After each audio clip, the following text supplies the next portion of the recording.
Il y a une bataille qui fait rage dans son esprit en ce moment, qu'elle veuille l'admettre ou non. Elle pense à toi plus souvent qu'elle ne le souhaiterait. Les souvenirs de ta présence, de tes paroles, de ton énergie persistent, remontant à la surface dans les moments de calme, quand elle s'y attend le moins. Pourtant, malgré cette attirance, elle ne t'enverra pas de message, ne t'appellera pas, ne te donnera même pas la moindre indication que tu es dans ses pensées. Pourquoi? Parce que sa fierté se dresse comme une barrière inflexible entre ses émotions et ses actions. Aujourd'hui, je vais t'expliquer précisément pourquoi elle est piégée dans ce conflit intérieur, pourquoi elle lutte avec des émotions qu'elle ne veut pas exprimer, et surtout, comment toi, en tant qu'homme respectueux de soi, tu devrais gérer cela avec la discipline et la sagesse d'un stoïcien. Commençons. Numéro 1. La bataille entre le cœur et la fierté. Elle veut tendre la main, mais il y a une voix dans sa tête qui lui chuchote. Ne le fais pas, il pourrait penser que tu es faible, c'est à lui de t'envoyer un message en premier.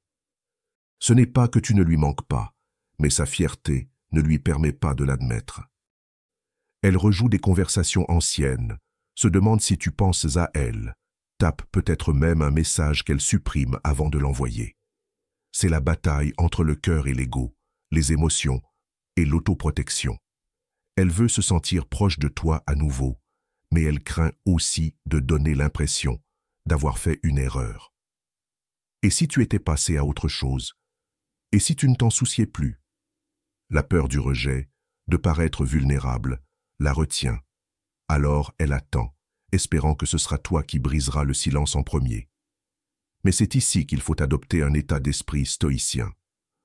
En tant qu'homme, nous ne devons pas nous attarder sur le combat intérieur de quelqu'un d'autre, c'est sa bataille, pas la nôtre. Ce qui devrait nous préoccuper, c'est notre propre développement, notre propre état d'esprit, notre propre tranquillité d'esprit. Tu ne peux pas contrôler sa fierté, son hésitation ou ses choix. Ce que tu peux contrôler, c'est ta réponse avec force, respect de soi et une imperturbable sérénité. As-tu déjà remarqué comment nous avons tendance à accorder plus de valeur à quelque chose lorsque nous risquons de le perdre? C'est la nature humaine. 2. Elle cherche des indices à propos de toi. Bien qu'elle ne tende pas la main, elle cherche des signes que tu tiens toujours à elle. Elle ne pourrait pas aimer tes publications, ni commenter, mais ne confond pas son silence avec de l'indifférence. Elle prête attention. Peut-être qu'elle fait défiler ton profil tard le soir, cherchant le moindre signe que tu penses encore à elle. Peut-être vérifie-t-elle si tu es passé à autre chose, s'il y a quelqu'un de nouveau, ou si tu es toujours le même homme qu'elle a connu. Sa fierté ne lui permet pas de le dire ouvertement, mais cela ne veut pas dire que tu n'es pas dans ses pensées. La fierté est une chose étrange. Elle peut empêcher les gens de dire ce qu'ils ressentent vraiment, d'admettre ce qui est évident pour eux en privé, mais trop difficile à exprimer publiquement. Elle pourrait vouloir te contacter, mais l'idée d'être vulnérable, d'admettre qu'elle a eu tort, ou simplement de montrer qu'elle tient encore à toi, est une bataille intérieure. Et voici la réalité. Si elle laisse la fierté la maintenir dans le silence, ce n'est pas quelque chose que tu dois résoudre, c'est son parcours, pas le tien. Mais c'est ici que la plupart des hommes se trompent, ils mordent à l'hameçon. Ils commencent à publier des choses dans l'espoir qu'elle les voie, élaborant soigneusement des histoires sur les réseaux sociaux, juste pour provoquer une réaction, une chanson ici, une légende mystérieuse là, tout ça pour titiller sa fierté et la faire réagir. Mais un homme qui comprend sa valeur n'a pas besoin de jouer à ces jeux. Il ne modifie pas ses actions pour être remarqué par quelqu'un qui n'est pas prêt à mettre son ego de côté. Numéro 3. Les signes qu'elle pense à toi. Les femmes ne sont que rarement directes avec leurs sentiments. Au lieu de cela, elles envoient des signaux en espérant que tu les remarqueras. Elle pourrait publier les paroles d'une chanson qui lui rappelle toi, une citation sur le fait de manquer quelqu'un. Elle pourrait demander à un ami commun « Comment il va ?» Ce sont toutes des petites façons de dire « Je pense à lui », sans le dire ouvertement. Mais voici le twist. Sa fierté ne lui permettra pas de l'admettre. Elle veut que tu remarques, mais elle ne veut pas être la première à briser le silence. Peut-être qu'elle traîne sur tes réseaux sociaux, regardant tes histoires sans rien aimer. Peut-être qu'elle devient soudainement active dans des endroits où vous alliez ensemble, comme par hasard. Ou bien, elle lance une blague subtile dans une conversation, une blague que toi seul comprendrais, un rappel discret que tu occupes toujours de l'espace dans son esprit. Pourquoi ne le dit-elle pas? Parce qu'admettre qu'elle te manque, c'est se rendre vulnérable. Et pour certaines femmes, la vulnérabilité ressemble à une perte de contrôle. Sa fierté lui dit d'attendre, de voir si tu la contactes en premier pour se protéger de la possibilité du rejet.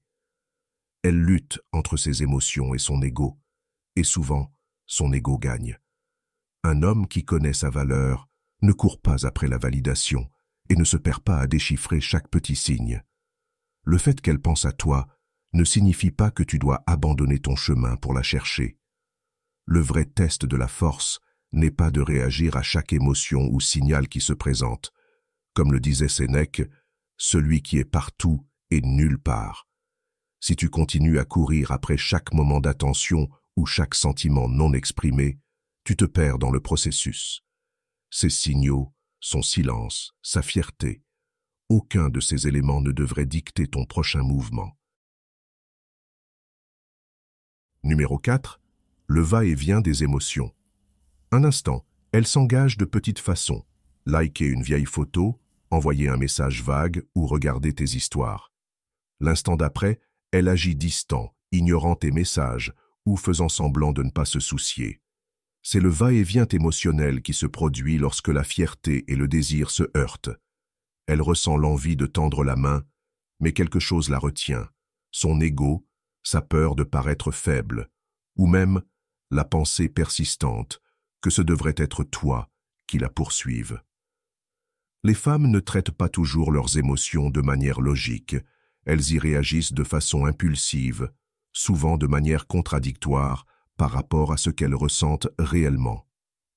Elles pourraient te manquer, penser à toi la nuit, revoir des moments que vous avez partagés, mais l'admettre, c'est une autre histoire.